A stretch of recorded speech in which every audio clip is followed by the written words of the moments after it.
Isang paalala, ang video na ito ay ayon lamang sa aking sariling pananaliksik. Hindi ko nais na pilitin ang sino man na maniwala sa videong inyong matutunghayan. Kung hindi kayo kumbinsido sa mga impormasyon at taliwas ang inyong paniniwala sa kaalamang aking ilalahad, maaari kayong gumawa ng sarili ninyong pagsisiyasat para sa inyong kakontentuhan. Ang videong ito ay gabay lamang sa mas malalim na kaalaman at pag-intindi at hindi gawa ng isang profesional. Naniniwala ako na malaya tayong magbigay ng opinyon at suhestyon bilang malayang mamamayan ng Pilipinas. Maraming salamat po. Ako po si Bong Lustre, nagsasabi sa inyo ng pag walang knowledge, walang power, at saka po na magandang araw sa inyo. Gusto ko lang po sanang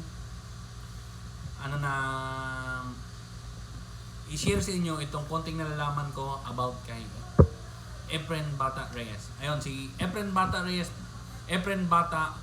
Manalang Reyes. Pinanganak po siya noong August 26, 1954. 69 years old na po siya ngayon.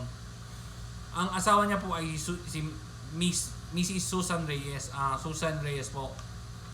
Ang tatay niya po ay si Pedro Reyes. Ang nanay niya po ay si Romana Manalang Reyes.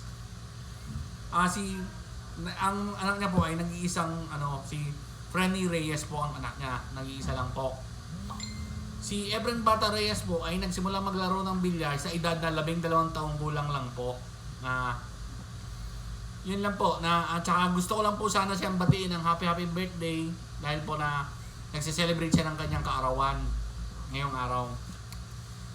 At sana po sa comment section na to batiin niyo po si Efren Bata Reyes ng maligayang kaarawan o happy birthday sa kanya.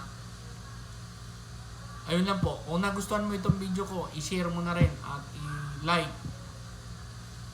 Ayun lang po ang gusto kong sabihin sa inyo. Maraming salamat and thank you. Bye!